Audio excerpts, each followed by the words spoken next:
Freunde, holt euch was zu trinken oder zu knabbern, lehnt euch zurück, denn heute geht's um die Kurve, um die Monorail, um die Magnetschwebebahn.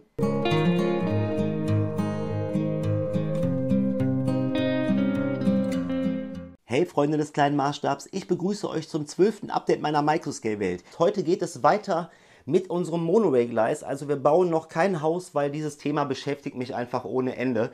Ich muss hier unbedingt weiterbauen. Für die das letzte Update noch nicht gesehen haben, ich verlinke euch das auf jeden Fall mal in der Videobeschreibung, weil ich da unsere erste Lego Microscale Magnetschwebebahn mit der Kraft von Magneten über unseren ersten Prototypen von Monorail-Gleis, also über eine Gerade, habe ziehen lassen. Und das hat auch super funktioniert. Also schaut euch das gerne an. Ganz kurz nur zur Erklärung, und ich möchte ja auch nicht die langweilen, die das letzte Update gesehen haben. Im Endeffekt fährt hier im Untergrund ein Geisterzug auf diesen Lego-Gleisen. Auf diesem Geisterzug ist ein Magnet befestigt, der dann wiederum diese Magnetschwebebahn, wo unten auch ein Magnet hängt, über unser Gleis zieht. Ja, und die Kunst ist jetzt im Endeffekt dabei, dazu kommt es auch dann heute, darum geht es dann auch heute im Endeffekt, die richtigen Gleise zu bauen. Also die müssen natürlich zum einen schön aussehen, das Prototypgleis war natürlich nur ein Test, genau wie dieser Zug hier, den werde ich mit der Zeit auch noch verfeinern natürlich. Aber neben dem schönen Aussehen, worum es heute auf jeden Fall gehen wird, geht es natürlich auch darum, dass das Ganze stabil ist und diese Magnetschwebebahn darüber auch gut fahren kann.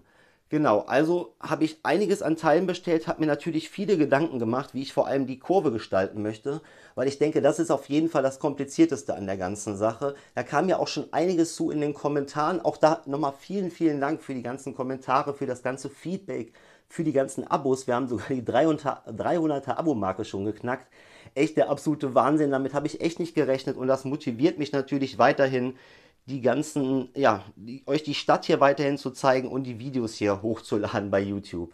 So, jetzt weiter zur Kurve. Also bevor ich mir hier Gedanken über irgendeinen Prototypen von der Geraden gemacht habe, habe ich natürlich erstmal mir Gedanken über die Kurve gemacht. Weil was bringt mir die schönste Gerade, wenn es dann in der Kurve dahingerotzt aussieht oder einfach nicht passt und der Zug immer nur hängen bleibt.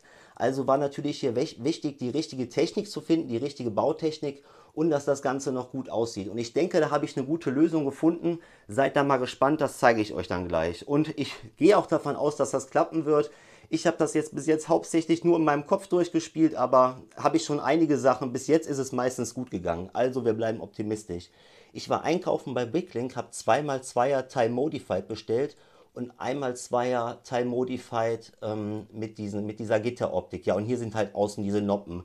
Das ist für unsere Bautechnik sehr entscheidend. Dann habe ich noch einiges an Plates bestellt, 2x2er, 2x3er hier drüben.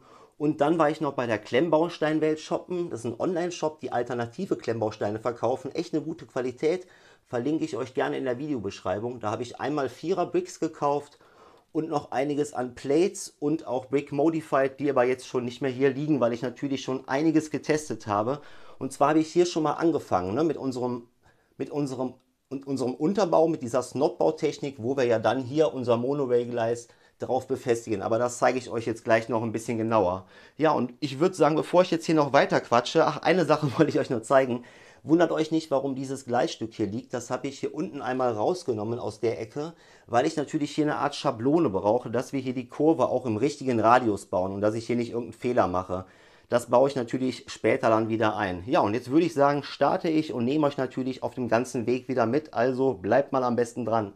So, wundert euch jetzt nicht wegen der Farbe. Eben war das ganze Element hier noch in Lightbush Grey. Das habe ich dann einmal hier komplett wieder rausgenommen, weil da hatte ich irgendeinen Denkfehler. Ich weiß nicht, warum ich das in diesem Hellgrau hier aufgebaut hat. Ich habe das von vornherein dunkelgrau geplant. Kein Plan, war aber ganz gut, weil sind mir noch ein, zwei Fehler aufgefallen, aber dazu komme ich jetzt. Und zwar, wie ihr hier sehen könnt, habe ich hier einige Noppen verbaut, weil ja hier später auch dann Häuser, Plates und so weiter drauf müssen und die müssen ja irgendwo fixiert werden auf unserer Snot-Bautechnik. Ich kann die ja nicht ganz schmal machen, die Snot-Bautechnik, weil ja, das soll ja ein ganzes Element sein und das Ganze muss stabil sein, weil ich habe hier in der Mitte, das ist im Endeffekt eines der wichtigsten Elemente, dass ich hier diese 2x3er Plates in dieser Snot-Bautechnik fixiere. Und das war im Endeffekt auch der Hauptgrund, warum ich diese Snot-Bautechnik hier verwende. Ich wollte stabile Stützpfeiler, nenne ich das jetzt mal, haben. Es ist ja im Endeffekt eine Art Beton bei diesen Magnetschwebebahnen. Da kann ich euch mal ein paar Bilder einblenden. Da könnt ihr das sehen. Das ist häufig so ein Beton, wo dann wiederum auf den Außen diese Magnetschienen, diese Metallschienen befestigt sind, wo dann diese Magnetschwebebahn drüber ja, gleitet. Da gibt es natürlich unterschiedlichste Varianten, aber das waren jetzt mal ein paar Bilder, damit ihr mal einen Eindruck kriegt, was mich hier so inspiriert hat. Und darum musste ich das genau so bauen und brauche einmal Noppen einmal zu dieser Außenseite und zu dieser Außenseite. Und darum legen wir diese beiden Elemente natürlich im Endeffekt aneinander und fixieren die dann an diesem Brick Modified, der hier vorne verbaut ist. Da kann ich euch mal kurz ein Foto einblenden. Mit denen wird das im Endeffekt stabil. Und dann haben wir natürlich dann immer diese Brick Modified hier mit diesen Noppen nach oben, wo wir dann, wie gesagt, unsere Plates drauf machen. Ja, und jetzt werde ich die nächsten Elemente bauen, werde das natürlich jetzt hier links ran, ja, dran fixieren und festmachen, damit das alles stabil wird. Und dann geht es zur nächsten Gerade und dann zum Schluss natürlich der Unterbau für die Kurve, wo es natürlich auch nochmal spannend wird, weil ich diese Noppen auch in der Kurve im Verlauf irgendwie mit dabei haben muss, weil ich muss unser Kurvenelement von unten oder von der Seite im Endeffekt mit Plates fixieren. Und diese Plates muss ich ja wiederum irgendwo drauf drücken. Aber ja, bleibt da mal dran, seid da mal gespannt. Ich habe mir da so einiges überlegt. So Freunde, der Unterbau für unser Monorail-Gleis ist fertiggestellt. Ja, zu der Bautechnik brauche ich jetzt hier im Endeffekt nichts mehr sagen. Hier kann man auf jeden Fall ganz gut erkennen, wie stabil das Ganze hier ist, wie das hier alles fixiert ist. Hier außen sind dann auch nochmal Fliesen gesetzt, damit das alles hier genau reinpasst. Ja, und dann überall die Brick Modified, wo wir dann später, wie ihr schon hier vorne sehen könnt, hier habe ich das ja auch fertiggestellt, diese Plates draufsetzen können, je nachdem, was wir hier für einen Untergrund haben wollen. Ne? Ob wir erdig, dann nehmen wir braun oder Grünzeug, dann machen wir einen grünen Untergrund. Oder wir stellen ein Haus in der Nähe des Gleises auf. Also da ist ja auf jeden Fall, sind uns ja jetzt keine Grenzen gesetzt. Ja, und dann kommen hier überall diese 2x3er Plates nach oben, die dann hier natürlich nur noch 2 Noppen haben, weil der eine Noppen ja unten zur Befestigung dient. Und dass hier dann diese Noppen einmal nach links und einmal nach rechts zeigen, sodass wir dann später jetzt hier unsere Gleisstücke draufsetzen bzw. befestigen können. Die Kurve wird auf jeden Fall spannend. Leute, ich weiß es gerade auch noch nicht, was uns da so erwartet. Ich bin da selber gespannt. Ich werde jetzt natürlich erstmal diesen Unterbau hier machen. Der ist natürlich auch wichtig, um die Noppen hier an den richtigen Stellen zu platzieren. Und dann nehme ich euch auf jeden Fall mit. Also es bleibt spannend und ich würde sagen, am besten dranbleiben. Was für eine Aktion, Leute. Das darfst du auch keinem erzählen, der mit Lego nichts am Hut hat. Ne? Da ist der erwachsene Mann hier bis nachts um 2 Uhr am Bauen. Unglaublich. Also ich habe jetzt hier dieses komplette Kurvenelement fertiggestellt, aber es hat echt gedauert. Bis ich die Noppen hier richtig ausgerichtet hatte, dann hatte ich zwischendurch leider einen kleinen Fehler drin.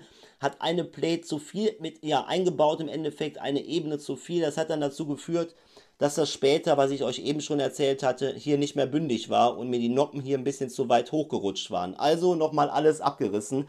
Aber jetzt sitzt es, jetzt passt es und es ist super stabil. Und ich habe dann auch sogar noch dafür gesorgt, dass diese beiden Elemente auch im Endeffekt indirekt miteinander verbunden sind. Und zwar habe ich da an der Stelle, das könnt ihr da jetzt zwar nicht mehr sehen, aber hier könnt ihr es sehen, 2 Brick Modified mit diesen Noppen eingebaut, so dass wir dann später hier eine Plate draufsetzen können oder die Steine, ne, was ja hier schon geschehen ist, was dann dafür sorgt, dass diese beiden Elemente zusammengehalten werden und gleichzeitig auch mit dem nächsten Element verbunden sind. Ja, und hier muss ich das jetzt aber an der Stelle ein bisschen anders lösen, weil wir jetzt hier ja eine Baurichtungsänderung haben. Also hier ändert sich die Baurichtung. Also muss ich jetzt hier zusehen, dass ich dieses Element, könnt ihr schon sehen, mit Fliesen einmal abschließe.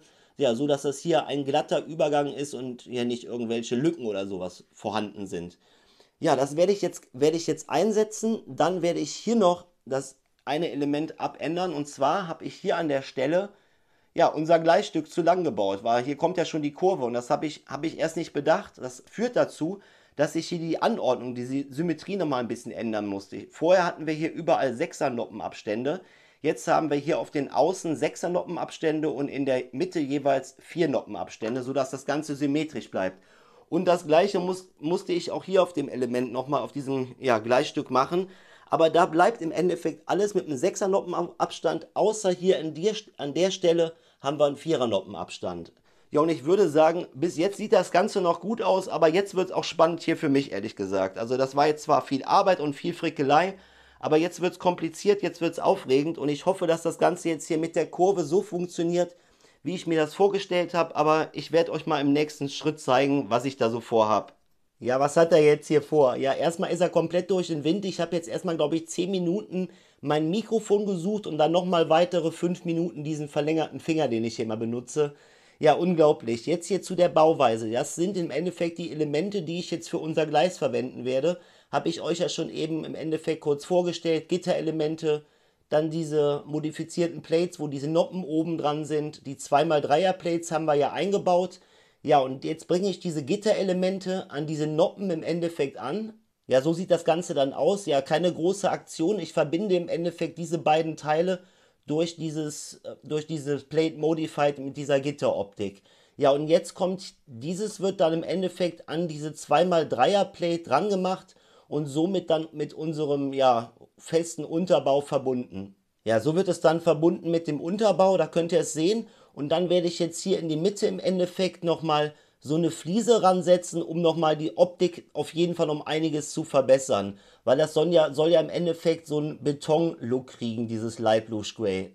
Ja, so habe ich mir das Ganze dann hier mit der Fliese vorgestellt, aber ich denke, ich zeige euch das besser jetzt mal im Ganzen, denn ich habe da schon was vorbereitet. Und zwar habe ich unseren kompletten Bereich, den wir ja hier mit dem Untergrund bebaut haben, jetzt mit unserem Monorail-Gleis ausgebaut. Ja, und ich finde, das sieht echt klasse aus. Jetzt erstmal aus der Vogelperspektive könnt ihr euch die beiden Geraden anschauen. Zur Kurve komme ich gleich, keine Angst.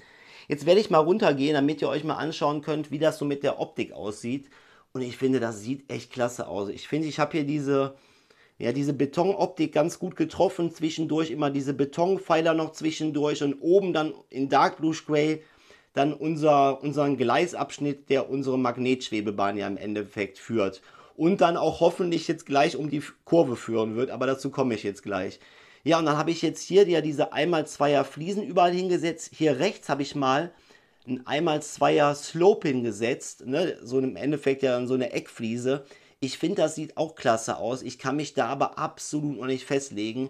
Zurzeit tendiere ich ein bisschen mehr zu den Fliesen, aber das sieht auch klasse aus. Schreibt mir dazu mal echt gerne eure Meinung in die Kommentare, würde mich echt interessieren. Ja, und jetzt nochmal hier die andere Gerade. Vielleicht hier nochmal mehr von oben oder von der Seite zu zeigen. Unten habt ihr das ja gerade gesehen. Und ich denke, das kann sich echt sehen lassen. Also, dass das so spitzenklasse aussieht, hätte ich auch nicht gedacht. Aber ja, so habe ich es mir auch irgendwie vorgestellt. Dazu ja auch nochmal die Bilder, ne? Das war ja im Endeffekt die Inspiration für das Ganze. Aber jetzt kommen wir dann zur Kurve.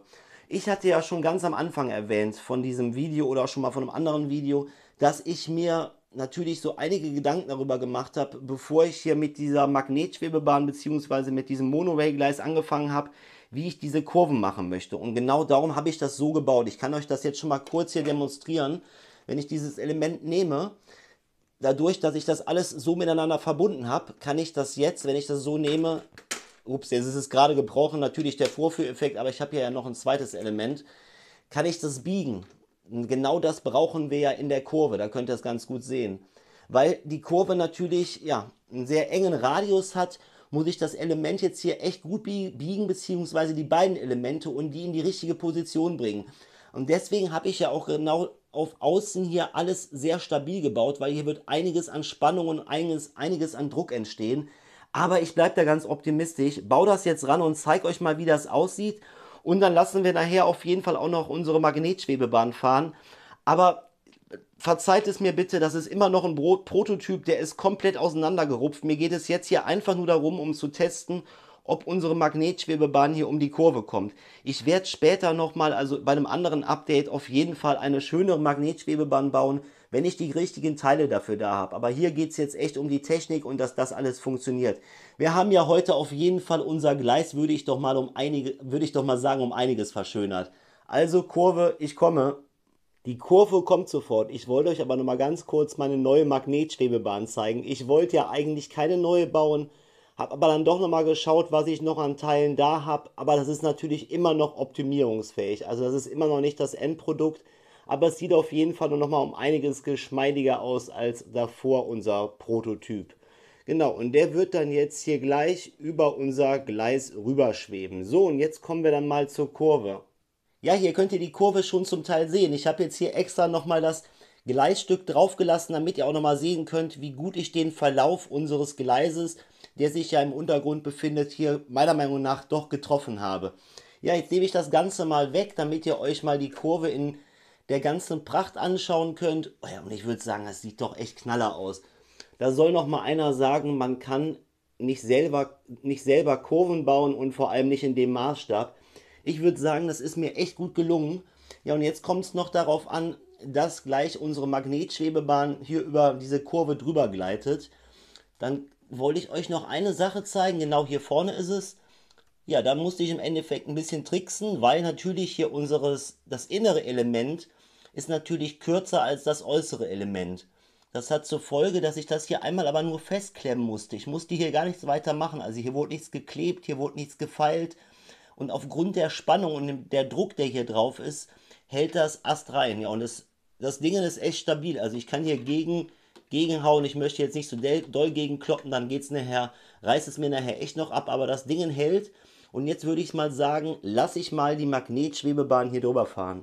So Freunde, da steht sie. Ich bin auf jeden Fall tierisch aufgeregt. Ihr könnt euch gar nicht vorstellen, das war so viel Tüftelei, so viel, ja, schlaflose Nächte kann man schon sagen. Aber jetzt ist alles geschafft. Sie steht bereit. Ihr seid live dabei, wenn die erste Microscale Magnetschwebebahn der Welt über das erste Monorail Mock natürlich auch im Microscale Maßstab fahren wird. Mit einer selbstgebauten Kurve, wo keine Haken, wo keine Zacken, wo gar nichts ist. Und ich würde sagen, ich lege jetzt mal den Vordergang ein und ihr könnt euch mal ansehen, wie das Ganze hier läuft. Also, wir starten. Und da kommt der Zug und jetzt hakt er ein und da geht er um die Kurve. Leute, wenn das nicht gut aussieht, dann weiß ich es ja nicht. Jetzt zeige ich euch das Ganze nochmal aus einer anderen Perspektive. So, und jetzt das Ganze nochmal hier aus der Perspektive. Also ihr seid wieder dabei, wenn sie startet und hier um die Kurve fährt. Jo, und jetzt nochmal aus einer anderen Perspektive. So, weil mir das Ganze so einen Spaß macht, könnt ihr euch das jetzt nochmal zum Schluss aus dieser Perspektive anschauen, wenn diese Magnetschwebebahn hier übers Gleis am Schweben ist. Ja, Freunde, es ist einfach der Knaller. Ich muss mir das die ganze Zeit hier noch geben. Ich werde mir sehr wahrscheinlich noch die ganze Nacht hier geben, wie diese Magnetschwebebahn hier um die Kurve gleitet. Es ist einfach ein super Gefühl, wenn so ein Plan aufgeht. Schreibt mir allgemein nochmal bitte eure Meinung in die Kommentare, wie euch das hier gefallen hat. Wenn es euch gefallen hat, gerne einen Daumen nach oben da lassen und auch ein Abo, damit ihr die nächsten Updates nicht verpasst. Ich werde das natürlich hier in Zukunft noch weiterbauen, das Gleis, aber ich denke, so habt ihr schon mal einen ganz guten Eindruck davon gekriegt, wie man sich so ein eigenes Gleis im Microscale bauen kann und wie dann sogar noch so eine Bahn hier um die Kurven fährt. So, und jetzt, bevor ich hier noch weiter quatsche, lasse ich sie noch einmal fahren und ihr könnt es euch noch einmal anschauen. Jo, da startet sie, geht um die Kurve und auf die Zielgerade und da muss ich auch schon wieder stoppen, weil wie gesagt, da endet ja das Gleis. Bevor ich jetzt hier noch weiter quatsche, kann ich auch nur noch sagen, ich wünsche euch alles Gute, macht euch noch einen schönen Tag, bis zum nächsten Update. Ciao, ciao, euer Brix im Kopf.